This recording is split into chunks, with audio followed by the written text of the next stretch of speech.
तो आप सभी को नमस्ते प्रणाम। मैं आपका अपना ठाकुर प्रखर सिंह और रात के 10 बज चुके हैं और कहानी का जो सिलसिला है एक बार फिर से उसी क्रम में एक दूसरी कहानी के साथ आपके सामने हाजिर हुआ हूं। आज की कहानी सुनाऊं उससे पहले आप लोगों में से कई लोग कहते हैं कि जो आवाज़ है वो धीमी आती है, तो उसके लिए आज मैंने माइक अपना चेंज किया है। तो आवाज़ कैसी आ रही है, तेज़ है या फिर वैसी ही है, प्लीज़ आप कमेंट करके बताइएगा। क्योंकि अभी तो मैं सुना रहा हूँ तो मैं खुद सुना नहीं हूँ और उम्मीद है कि आवाज़ सही ही आए। और आज की कहानी के बारे में बात करूं तो अक्सर आपने सुना होगा कि प्यार में लोग खुदगर्ज हो जाते हैं। प्यार में अपने प्यार को पाने के लिए, एक दूसरे के साथ रहने के लिए तमाम तरह की कोशिशें करते हैं, चूँकि ज़माना समाज उनके खिलाफ होता है। लेकिन अब इसी के साथ एक सवाल ये भी आता है कि कितनी खुदगर्जी और अपने प्यार को पाने के लिए कितनी कोशिश करना ठीक रहता है। कितनी कोशिश के बाद ये कोशिश करना समाज के लिए, अपने आप के लिए हानिकारक हो जाता है। कितनी खुदगर्जी ठीक है, कितने के बाद नहीं ठीक है, ये लिमिट कितनी है। आज की कहानी इस बात का एक जीता जागता नमूना है। आज की कहानी हरियाणा की है, हरियाणा के पानीपत की है। और कहानी आज से नहीं, महज आज से 5 साल पहले की है। लेकिन इस कहानी में जो फैसला है, यानी कोर्ट का जो डिसीजन था, वो अभी 1-2 दिन पहले ही आया। तो मुझे लगा कि इस कहानी को आपको सुनाना चाहिए, क्योंकि कोर्ट का फैसला भी आ चुका है। दरअसल इस कहानी की शुरुआत होती है इसी हरियाणा के पानीपत में रहने वाली एक लड़की ज्योति से। ज्योति अपने परिवार के साथ इसी पानीपत में रहती थी। जैसे आम लोगों का परिवार होता है वैसा ही परिवार था। थोड़े बहुत पैसे थे, पिता इधर उधर कहीं जॉब करते थे, माँ हाउसवाइफ थी। आम लोगों जैसा परिवार था, सारी चीज़ें ठीक ठाक थी। ज्योति भी पढ़ने लिखने में ठीक ठाक थी। पहले हाई स्कूल किया, उसके बाद इंटर किया, उसके बाद एक कॉलेज है आर्य कॉलेज, उसी कॉलेज में बीए के लिए दाखिला लिया। बीए भी करती गई, फर्स्ट ईयर भी था, सेकेंड ईयर भी था, थर्ड ईयर भी होने ही वाला था। डेली क्लास के लिए जाती, सारी चीज़ें जैसे एक सामान्य स्टूडेंट की होती हैं वो सारी चीज़ें होती रही। लेकिन इसी बीच 5 सितंबर साल 2017, 5 सितंबर को अचानक से ज्योति अपने घर से निकलती है और लौट के वापस नहीं आती।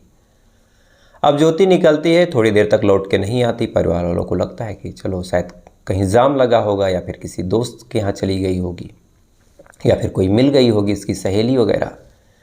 थोड़ी देर तक परिवार वाले इंतज़ार करते हैं, लेकिन जैसे जैसे वक्त गुजरता है तो परिवार वाले परेशान होते हैं कि आखिर बिटिया कहाँ गई।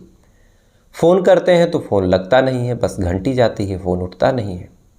अब परिवार वाले और परेशान, इधर उधर दोस्तों के यहाँ फ़ोन करते हैं, हर जगह पता करते हैं, तो हर जगह से वही सेम जवाब जो हर कहानी में मैंने बताया, वही सेम चीज़ें कि यहाँ पे नहीं आई थी, नहीं मिल रही है और हमसे बात भी नहीं हुई थी। अब ढूंढते ढूंढते जब वक्त गुजर गया, 1-2 घंटे बीत गए, 3-4 घंटे और गुजर गए, शाम हो गई, तब परिवार वालों को लगा कि बेटी के साथ शायद कुछ हादसा हो गया है। क्योंकि अब बिटिया बीए कर रही थी, जवान थी, तो तरह तरह के मन में ख्याल भी आ रहे थे। अब परिवार वाले परेशान होते हैं, हर जगह ढूंढ के थक चुके थे। तब उन्हें लगता है कि अब चलते हैं थाने, वहाँ पे पता करते हैं, कंप्लेन दर्ज करेंगे, पुलिस वालों से मदद की गुहार लगाएंगे। इसी उम्मीद के साथ थाने जाते हैं। जाने के बाद कंप्लेन दर्ज करते हुए कहते हैं कि साहब हमारी जो बिटिया है ज्योति, वो गायब हो गई है। अब ऐसी बात जैसे ही बोलते हैं तो पुलिस वालों को लगता है कि शायद जो बेटी है, अब 20 साल लगभग इसकी उम्र है, बीए थर्ड ईयर में है, तो हो सकता है किसी के साथ कोई प्रेम प्रसंग रहा हो, भाग गई हो। क्योंकि एक सामान्य परिवार में कोई इतनी बड़ी रंजिश तो हो नहीं सकती कि कोई आके मर्डर कर दिया हो, कोई जान ले लिया हो। पुलिस वाले पूछते हैं कि क्या किसी से कोई रंजिश थी या फिर किसी से कोई मैटर रहा हो। इस पे परिवार वाले कहते हैं कि साहब हम ना ही इतने अमीर हैं कि किसी से दुश्मनी लेके चल सकें, ना ही उस टाइप के हैं कि डेली हमारा क्राइम में इन्वॉल्वेंस रहा हो कि हम सबसे लड़ते भिड़ते चले और कोई हमारी बच्ची से बदला ले। अब दुश्मनी का एंगल नहीं मिला तो फिर पुलिस वाले पूछते हैं कि क्या किसी से कोई चक्कर वगैरह था आपकी लड़की का, कोई दोस्त रहा हो जो बात करते आपने कभी सुना हो। अब पुलिस वाले जब ये सवाल पूछते हैं तो घर वालों को लगता है कि हमारी बिटिया के ऊपर लांछन लगाया जा रहा। कहते हैं कि नहीं साहब, हमारी बेटी ऐसा नहीं थी और इन सब चक्करों में कभी वो पढ़ी नहीं थी, पढ़ने लिखने वाली बच्ची थी। अब पुलिस भी अपनी जगह सही थी, चूँकि पुलिस के पास आए दिन ऐसे मैटर आते रहते हैं जिसमें लड़की अपने आशिक के साथ या फिर लड़का अपनी गर्लफ्रेंड के साथ कहीं भाग जाता है और परिवार वालों को लगता है कि कोई अपहरण कर लिया है, कोई मैटर हो गया, हमारा बेटा या फिर हमारी बेटी तो दूध की धूली है। लेकिन पुलिस वालों का काम है कि हर संभव प्रयास लगाना, हर संभव कयास लगाना कि आखिर कहाँ जा सकती है, क्या कोई मैटर था या फिर किसी से कोई अफेयर था। बहरहाल पुलिस वाले सारे सवाल घर वालों से पूछते हैं, सारे सवाल के जवाब घर वाले देते हैं और अंत में जब सारे सवाल पूछ लेते हैं और फिर सारे डिटेल, सारे डॉक्यूमेंट्स वगैरह ले लेते हैं, फ़ोटो ले लेते हैं और कागज़ वगैरह ले लेते हैं, इसके बाद कहते हैं कि ठीक है आप जाइए, हम आपकी बेटी को खोज देंगे। अब घर वाले वापस आ जाते हैं, पुलिस वाले बेटी को खोजने के लिए निकलते हैं। अब परिवार वाले भी अपने तरीके से हर जगह खोज रहे थे, पुलिस वाले भी अपने तरीके से हर जगह खोज रहे थे, जगह जगह पूछताछ कर रहे थे। कभी स्कूल के दोस्तों के पास जा रहे थे, कभी स्कूल के टीचरों से मिल रहे थे, कभी उन रिलेटिव्स के यहाँ जाके पूछताछ कर रहे थे जहाँ ज्योति का अच्छा खासा लगाव था।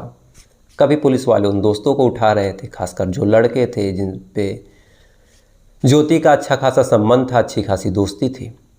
अब हर जगह पूछताछ कर चुके थे, हर जगह छानबीन कर चुके थे, लेकिन कहीं से भी ज्योति का कुछ पता नहीं चल रहा था। एक दिन गुजरा, 2 दिन गुजरा और इसी बीच पुलिस वालों के पास एक फ़ोन आता है। फ़ोन करने वाला एक आदमी बताता है कि जीटी रोड पे एक गौशाला मंदिर है और इसी मंदिर के कमरे में एक लड़की की लाश पड़ी हुई है। अब कुछ टाइम पहले एक लड़की गायब और 2 दिन बाद उसी लोकेशन से थोड़ा दूर पे एक लड़की की लाश मिलना। पुलिस वालों को लगता है कि हो सकता है ये लाश उसी लड़की की हो। फ़ौरन पुलिस वाले उस जगह पे जाते हैं। जाने के बाद जैसे ही लाश को देखते हैं तो जो पुलिस वाले थे, जो अभी भी नई ज्वाइन किए थे, वो चीख पड़ते हैं, चूँकि लाश की शक्ल ऐसी थी कि ऐसी लाश शायद उन्होंने अपनी पूरी ज़िंदगी में नहीं देखी थी। लाश को तेजाब से गलाया गया था, उसके चेहरे को तेजाब से बिगाड़ दिया गया था, यानी अब चेहरे से भी उस लड़की की पहचान करना इम्पॉसिबल हो चुका था। पुलिस वाले अब उस पूरे सीन को अपने कब्ज़े में लेते हैं। लेने के साथ साथ अब आसपास छानते हैं, आसपास चेक करते हैं तो थोड़ी दूर पे एक आई कार्ड मिलता है और उससे भी थोड़ी दूर पे एक स्विच ऑफ मोबाइल। अब फ़ौरन ही पुलिस वाले उस आई कार्ड को उठाते हैं। आई कार्ड पे एक नाम लिखा था और वो नाम लिखा था ज्योति का, यानी ये लाश ज्योति की ही थी। मोबाइल को भी कब्ज़े में लेते हैं, उसका स्विच ऑन करते हैं। उसके बाद फिर फ़ौरन ज्योति के परिवार वालों को बुलाया जाता है। परिवार वाले लाश देखते हैं तो उनकी रूह कांप जाती है कि उनकी 20-22 साल की बच्ची के साथ किसने ऐसा किया। फ़ौरन मुकदमा दर्ज करते हैं, कहते हैं कि साहब मेरे बेटी के कातिल को ढूंढिए। लाश को पोस्टमार्टम के लिए भेजा जाता है, पोस्टमार्टम होता है। थोड़े टाइम बाद पोस्टमार्टम रिपोर्ट आती है, लाश को परिवार वालों के हवाले कर दिया जाता है। परिवार वाले लाश का अंतिम संस्कार कर देते हैं और फिर थाने के चक्कर लगाने लगते हैं कि बिटिया के साथ इंसाफ हो, किसने मारा, क्यों मारा। शुरुआत में कई सारी बातें भी निकल के सामने आई कि लड़की के साथ रेप किया गया, मारा गया। उसके बाद बहरहाल जब पोस्टमार्टम रिपोर्ट आई तो पोस्टमार्टम रिपोर्ट में 2-3 चीज़ें आई। पहला, इस लड़की को कुछ नशीला पदार्थ दिया गया था। दूसरा, इस लड़की का जो कत्ल किया गया था वो गला घोट के किया गया था। और तीसरा, इस लड़की की लाश को तेजाब से जलाया गया था।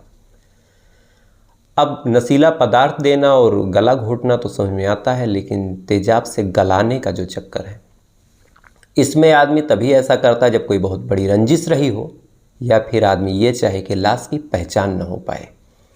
लेकिन अब अगर लाश की पहचान नहीं करवानी थी तो आई कार्ड वहाँ पे क्यों छोड़ दिया? क्योंकि काफ़ी टाइम था उसके पास, लाश 1 दिन बाद ही मिली थी, तो आराम से वो क्राइम सीन से सारी चीज़ें, सारे सबूत हटा सकता था। अब पुलिस वाले इसी उलझन में पड़े रहते हैं, क्योंकि जिस हिसाब से कत्ल किया गया था इसका मतलब कोई रंजिश ज़रूर रही होगी। अब परिवार वालों से पूछते हैं तो परिवार वाले फिर वही कहते हैं कि कोई रंजिश नहीं थी। पुलिस वाले अब परेशान थे, हैरान थे, अपने तरीके से जांच पड़ताल कर रहे थे, लेकिन उन्हें ना कोई सबूत मिल रहा था, ना ही कोई सुराग मिल रहा था। इसी बीच थाने में एक दूसरी गुमशुदगी की रिपोर्ट दर्ज होती है और ये गुमशुदगी की रिपोर्ट एक सिमरन नाम की लड़की की थी। अब एक लड़की 3-4 दिन पहले गायब हुई, उसकी लाश मिली। एक दूसरी लड़की दोबारा फिर से गायब हो गई और हैरानी की बात यह है कि उसी तारीख यानी 5 सितंबर साल 2017 से ये दूसरी लड़की भी गायब थी। अब दूसरी लड़की गायब, सेम डेट पे और लगभग थाना भी सेम, लोकेशन भी सेम। तब पुलिस वालों को लगता है कि कहीं ऐसा तो नहीं कि ये दोनों मामले इंटरलिंक हों।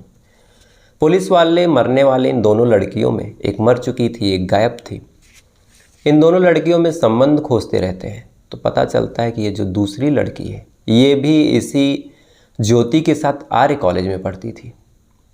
अब एक कॉलेज से, एक लोकेशन से दो लड़की सेम डेट पे गायब होना, एक लड़की की लाश मिल चुकी है, दूसरी का कुछ पता नहीं। अब पुलिस वालों के एक तरह से हाथ पांव कांपने लगते कि कहीं ऐसा तो नहीं कि ये मैटर बहुत बड़ा है। बहरहाल अब पुलिस वाले उस माँ बाप से, यानी सिमरन के माँ बाप से पूछते हैं कि क्या कुछ हुआ था, कहाँ आपकी लड़की गई थी। इस पे सिमरन के माँ बाप बताते हैं कि लड़की ने महज इतना कहा था कि कॉलेज में कोई फंक्शन वगैरह है, कोई नाटक वगैरह है, उसकी रिहर्सल करने जाना, उसकी प्रैक्टिस करने जाना है। इतना बता के निकलती है, निकलने के बाद गायब हो जाती है। अब इस पे फिर पुलिस वाले पूछते हैं कि अच्छा ये प्रैक्टिस करने कहाँ गई थी। तो इस पे बताते हैं कि बहुत एग्जैक्ट तो उसने नहीं बताया, लेकिन बस इतना बताया कि जीटी रोड पे कहीं कोई मंदिर है, वहाँ पे जाना है। अब पुलिस वालों को ध्यान आता है कि जो ज्योति की लाश मिली थी ये भी उसी मंदिर से मिली थी। यानी अब ये दोनों जो मैटर है आपस में जुड़े हुए हैं। एक लड़की एक जगह प्रैक्टिस करने जाती है, वहाँ पे एक दूसरी लड़की की लाश मिलती है। यानी अब काफ़ी चीज़ें कॉमन हो सकती है। अब पुलिस वाले इन दोनों मैटर को आपस में जोड़ते हैं। जोड़ने के बाद इन दोनों मैटर को आपस में जोड़ के इनकी जांच पड़ताल करते हैं। और अंत में पता नहीं क्या पुलिस वालों के दिमाग में आया कि जो ज्योति की लाश की तस्वीर है, उस लाश को सिमरन के माँ बाप को दिखा देते हैं। अब सिमरन के माँ बाप जैसी ज्योति की लाश देखते हैं, फ़ौरन उन्हें लगता है कि ये लाश तो उनकी लड़की की है। अब अजब बवाल मचता है कि एक लड़की गायब, दो लड़कियां हैं, लाश एक है, और दोनों परिवार को लग रहा है कि लाश उसी की है। अब इधर हैरानी की बात यह है कि एक परिवार इस लाश का अंतिम संस्कार कर चुका है, दूसरा परिवार बॉडी का क्लेम कर रहा है। तो आखिर अब ये गुत्थी सुलझेगी कैसे। अब पुलिस वाले जाते हैं, सिमरन के माँ बाप का डीएनए टेस्ट करवाते हैं, और चूंकि पोस्टमार्टम हुआ था, डीएनए वगैरह रखा गया था, तो संजोग से ये लाश सिमरन की थी और डीएनए सैंपल सिमरन के माँ बाप से मैच हो जाता है। अब जैसे ही सिमरन के माँ बाप से डीएनए मैच हुआ तो चलो एक लड़की की लाश जो गायब हुई थी वो मिल गई, वो सिमरन की थी। लेकिन अब दूसरा सवाल ये है कि ज्योति कहाँ है। और अगर ज्योति का लाश ये नहीं है, ज्योति नहीं मरी है, तो ज्योति की आई कार्ड या फिर ज्योति का मोबाइल यहाँ क्या कर रहा था। अब सवाल कई थे और जवाब कोई नहीं था, ना कोई सबूत था, ना कोई सुराग था। लेकिन अब पुलिस वाले इस मामले को बड़ा हाई प्रोफाइल लेते हैं और इस मामले में एड़ी चोटी का जोर लगाते हैं, और जोर लगाने के साथ साथ अपने बेहतर अफसरों को इस मामले में उतारते हैं और जांच पड़ताल शुरू करते हैं। इधर उधर सारी चीज़ें खंगालते हैं। दोनों मोबाइल की सीडीआर निकाली जाती है, ज्योति की मोबाइल की सीडीआर निकाली जाती है, सिमरन की मोबाइल की सीडीआर निकाली जाती है, और अंत में कुछ क्लू उन्हें मिलता है। और इस क्लू के साथ जो यहाँ की पुलिस थी हरियाणा की, उस पानीपत के उस संबंधित थाने की, वो पहुँच जाती है शिमला। शिमला में एक होटल था, रॉयल होटल, और इसी होटल में जाती है। 40 कमरे थे, एक एक कमरे को खुलवाती है, सबको बाहर निकालती है, फिर उनको माफ़ी मांगने के साथ अंदर भेजती है। और अंत में एक कमरा खुलता है, उस कमरे में एक कपल थे, उनको पुलिस वाले बाहर निकालते हैं। उनको कहते हैं कि चलो तुम्हारा खेल ख़त्म हुआ और तुमने जो भी किया है अब चल के बताना। उनको लेके आते हैं, लेने के बाद थाने लाते हैं, वहाँ से पूछताछ करते हैं और उनसे कहते हैं कि वो अपनी कहानी बताओ। अब इन दोनों के पास कोई चारा भी नहीं था, तो ये दोनों फिर अपनी कहानी बताते हैं। और इन कहानी में पहला कैरेक्टर जो था वो ज्योति थी और दूसरा कैरेक्टर एक कृष्ण देसवाल था। दरअसल ज्योति जब बीए 3rd ईयर में पढ़ रही थी इसी आर्य कॉलेज में, तो एक लड़का जिसका नाम कृष्ण देसवाल था वो एसडी कॉलेज में पढ़ता था। ये कॉलेज आर्य कॉलेज से थोड़ा सा दूर था, लेकिन इसी कॉलेज में पढ़ने के दौरान जो कृष्ण देसवाल था वो एनएसएस का इंचार्ज था, यानी नेशनल स्वयं सेवा। अब नेशनल स्वयं सेवा यानी राष्ट्रीय जो स्वयं सेवा का एक संघ है, उसका इंचार्ज था। कैंप लगाना था, हर जगह जाता था, कैंप लगाता था, लोगों को ट्रेन करता था, बातचीत करता था, अपने बारे में बताता था। और इसी दौरान इसका एक कैंप लगता है इस आर्य कॉलेज में। अब आर्य कॉलेज में कैंप लगा, कैंप में ज्योति से मुलाकात हुई। ज्योति भी खूबसूरत, ये लड़का भी खूबसूरत, दोनों में दोस्ती हुई। दोस्ती धीरे धीरे आगे बढ़ी और फिर अंत में प्यार भी हो गया। प्यार हुआ और प्यार दोनों को था, ऐसा नहीं था कि एक तरफा था। अब ये दोनों एक दूसरे के साथ रहना चाहते थे, एक दूसरे के साथ शादी करना चाहते थे। लेकिन ज्योति को पता था कि शादी के लिए ना तो माँ बाप मानेंगे ना ही समाज मानेगा, क्योंकि जात का भी अंतर था और सारी चीज़ें थी। तब फिर इन दोनों आपस में बात करते हैं कि आखिर किया क्या जाए। अब करने को बस एक ही चीज़ हो सकती थी कि अब ये दोनों भाग जाएं। लेकिन भागेंगे तो फिर ज्योति कहती कि अगर मैं भागी तो मेरे माँ बाप मुझे 7वें पाताल से भी खोज के निकालेंगे और खोज के निकालने के बाद मुझे मार देंगे। यानी भाग के भी हम दोनों एक दूसरे के साथ रह नहीं सकते। तो फिर कुछ ऐसा करना है जिससे माँ बाप मुझे ढूंढे ही ना और हम दोनों अलग रहें। अब इसी को लेके ये दोनों प्लान बनाने लगते हैं। प्लान बनाते हैं, प्लान बनाने के साथ साथ फिर कई सारी चीज़ें सोचते हैं और अंत में एक प्लान इनको निकल के सामने आता है इनके दिमाग में कि अगर ऐसा हो कि हम दोनों अपने ही जैसे लुक लाइक्स, यानी जिसकी कदकाठी हम जैसी हो, जो दिखने में हम जैसे दिखते हो, अगर उनको मार दें और लाश को अजीब तरीके से ऐसा कर दे कि पता ना चले और वहाँ पे अपने कपड़े अपनी सारी चीज़ें छोड़ दें, तो परिवार वाले आएंगे, लाश को उठाएंगे, मुकदमा वगैरह दर्ज करेंगे और भले ही उन्हें लगेगा कि मर्डर हुआ, लेकिन उनको इस बात का यकीन हो जाएगा कि मर्डर हमारी बेटी का हुआ है और फिर हम दोनों कहीं दूर एक दूसरे के साथ खुशी मन से रहेंगे। अब प्लान बन चुका था, लेकिन अब सवाल ये था कि मारना किसको है। लिहाजा अब ज्योति और कृष्ण देसवाल टारगेट को ढूंढने के लिए अलग अलग जगह जाते हैं, अलग अलग जगह चेक करते हैं, कभी सोशल मीडिया पे, कभी कहीं और, कभी कहीं और इनकी तलाश जाके ख़त्म होती है ज्योति के कॉलेज में पढ़ने वाली एक लड़की सिमरन और कृष्ण देसवाल के कॉलेज में पढ़ने वाले एक लड़के मंजीत पे। अब ज्योति सिमरन से कहती है कि सितंबर है, उसके बाद फिर टीचर्स डे आने वाला है, तो आते हैं, एक नाटक वगैरह है, प्रैक्टिस करते हैं। उससे पहले पूछते हैं कि तुम्हारी हाइट क्या है। लड़की अपनी हाइट बताती है 5 फीट। जो कृष्ण देसवाल था मंजीत को फ़ोन करता है और पूछता है तुम्हारी हाइट क्या है। कृष्ण देसवाल के पूछने के बाद मंजीत बताता है कि 5 फुट 8 इंच, और ये दोनों लोगों की हाइट, पर्सनालिटी ज्योति और कृष्ण देसवाल से मैच कर रही थी। अब एकदम प्लान बन चुका था, सारा टारगेट फिक्स था, एकदम मामला पानी की तरह साफ भी था। ज्योति कृष्ण देसवाल दोनों जो थे सिमरन और मंजीत को 5 सितंबर साल 2017 को बुलाते हैं। बुलाने के बाद सिमरन आती है। मंजीत को संजोग से उसकी किस्मत अच्छी थी कि कोई काम याद आ जाता और कहता है कि मैं बाद में आऊँगा। अब शिकार 2 करने थे, आता केवल 1 है और दिक्कत ये थी कि मामला आज भी रफा दफा करना था। तो ज्योति कहती कि देखो तुम्हारे परिवार वाले उतने स्ट्रिक्ट नहीं हैं, मेरे परिवार वाले हैं, तो एक काम करते हैं इस लड़की को मार देते हैं, बाकी हम तुम भाग जाएंगे और तुम्हारे परिवार वाले तो बोलेंगे नहीं, ज़्यादा ढूंढेंगे नहीं। अब कृष्ण देसवाल को भी बात समझ में आ जाती है। उसके बाद फिर इंतज़ार होता है। सिमरन आती है, सिमरन को पीने के लिए कोल्ड ड्रिंक दिया जाता है। उस बेचारी को क्या पता था कि इस कोल्ड ड्रिंक में कुछ मिलाया गया है। सिमरन कोल्ड ड्रिंक पीती है, पीने के बाद उसे चक्कर आता है और वो बेहोश हो जाती है।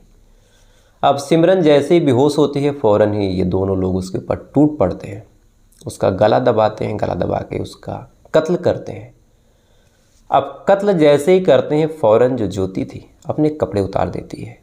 ज्योति अपने कपड़े उतारती है, सिमरन को पहनाती है, एक दूसरा कपड़ा खुद पहनती है, सिमरन के कपड़ों को अपने साथ ले जाती है। उसके बाद फिर ये दोनों थोड़ी दूर पे एक बॉक्स में एसिड रखे थे, उस एसिड को लेके आते हैं, इस सिमरन की लाश के ऊपर बुरी तरह गिराते हैं और मेन प्रयास यही था कि जो चेहरा है वो ख़राब हो जाए। चेहरे को बुरी तरह गला देते हैं, मानो ऐसा कि हड्डियाँ अब तक दिखने लगे। फिर ज्योति ध्यान देती है कि उसके हाथ में एक कड़ा है जो ज्योति पहने हुए थी। फ़ौरन उस कड़े को निकालती है, निकाल के सिमरन के हाथ में डाल देती है। डालने के बाद फिर ये दोनों वहाँ से भाग जाते हैं शिमला जाते हैं। जाने के बाद वहाँ की जो न्यूज़पेपर है उसको बारीकी से चेक करते हैं, तो अगले दिन न्यूज़ में आता है 7 तारीख को, 1-2 दिन में, कि ज्योति को किसी ने मार दिया और ज्योति मर चुकी है। और जैसी खबर मैंने स्टार्टिंग बताई वो सारी चीज़ें पेपर में निकल के जब आई, तो फिर इन दोनों को लगा कि अब मामला क्लोज़ हो गया है, मेरी मर्डर की न्यूज़ फैल चुकी है, मामला रफा दफा है। लेकिन जब पुलिस वालों को ज्योति गायब मिलती है तब ज्योति के बारे में पुलिस वाले तस्वीर, ये सारी चीज़ें चोरी चुप के वायरल करते हैं। साथ ही पता करते हैं कि ये ज्योति कहाँ गई होगी, हर जगह पता करते हैं, फ़ोटो वगैरह मंगवाते रहते हैं हर जगह CCTV कैमरे को। तो ये ज्योति और जो कृष्ण देसवाल थे, ये इतने ओवर कॉन्फिडेंस हो चुके थे कि ये फिर जाते हैं एक शॉपिंग मॉल में और वहाँ पे शॉपिंग करते हैं। अब शॉपिंग मॉल में जैसे शॉपिंग करते हैं तो फिर वहाँ से खबर आ जाती है पुलिस वालों के पास कि ये लड़की जो है यहाँ पे घूम रही है। और उसके बाद फिर वहाँ से जाते हैं रॉयल होटल। अब कृष्ण देसवाल तो दिमागदार था, इसने अपनी एक फ़र्जी ID बनवाई थी जयपुर से फ़र्जी ID बनवाई थी। उसी ID के दम पे फिर इस रॉयल होटल में ये लोग कमरा लेते हैं, वहीं पे रहते हैं। इनको यकीन भी नहीं हो रहा था कि पुलिस वाले इन तक पहुंच चुके थे और इनको उठा के पूछ रहे थे। लेकिन पुलिस वालों ने जिस हिसाब से टेक्निकल टीम का और SFL का इन सारी चीज़ों का सहारा लिया, वाकई इन सब चीज़ों को सुनने के बाद फिर लगता ही है कि आज भी अगर पुलिस काम कर रही है तो शायद दुनिया की टॉप पुलिस में भी हमारी पुलिस का नाम आता है। अब इसके बाद इन दोनों को गिरफ्तार किया गया और मामला चलता रहा। और साल 2019 में जो कृष्ण देसवाल था, TB से यानी क्षय रोग से उसकी मौत हो जाती है जेल में ही। अब जेल में जैसे ही मरा और सिमरन के माँ बाप को जब पता चला तो सिमरन के माँ बाप ने बड़ा मार्मिक बयान दिया। उन्होंने कहा कि सरकार और कानून इंसाफ नहीं कर पा रहे थे तो भगवान ने हमारी बेटी के साथ इंसाफ किया। अब 2019 में कृष्ण देसवाल मरा। हालांकि इस पर भी बहुत बवाल हुआ था कि कृष्ण देसवाल के माँ बाप ने इल्ज़ाम लगाया था कि जेल प्रशासन ने ही मरवा दिया है और उनकी लापरवाही है, लेकिन इसमें हालांकि कुछ निकला नहीं। अब इसके बाद मामला चलता रहा, कोर्ट में गया, फिर कई दिन पेशी हुई, सुनवाई हुई, 5 सालों तक ये मामला कोर्ट में चलता रहा। और अंत में अभी इसी साल के इसी महीने में यानी साल 2023 मार्च में इस मामले का फ़ैसला आया। और इस मामले के फ़ैसले में जो जज साहब थे, इन्होंने 70,000 रुपये जुर्माना, साथ ही आजीवन कारावास की सज़ा, सशक्त आजीवन कारावास, यानी इनको मेहनत भी करनी होगी ज्योति जी को। तो ये सारी सज़ा हुई। उसके बाद फिर ये पूरा मामला जो है अब जाके इसमें इंसाफ हुआ। तो फ़िलहाल ये थी पूरी कहानी। और कल जो मैंने सवाल पूछा था तो मैं नाम नोट करना भूल गया, तो कल मैं नाम भी नोट करूँगा, उसी के साथ सवाल का जवाब भी दूंगा और अगला सवाल परसों पूछूंगा। तो फिलहाल ये थी पूरी कहानी। और आवाज़ अगर आपको तेज़ लगी हो तो प्लीज़ बताइएगा, नहीं तो फिर कुछ दूसरा इंतज़ाम करते हैं। और अगर कहानी पसंद आई हो तो वीडियो को लाइक करके चैनल को अपना प्यार दीजिएगा। तो आपसे कल फिर मुलाकात होगी किसी दूसरी कहानी के साथ। अब तक अच्छे रहिएगा, खुश रहिएगा, अपना ख्याल रखिएगा, अपने देश का ख्याल रखिएगा। जय हिंद, वंदे मातरम।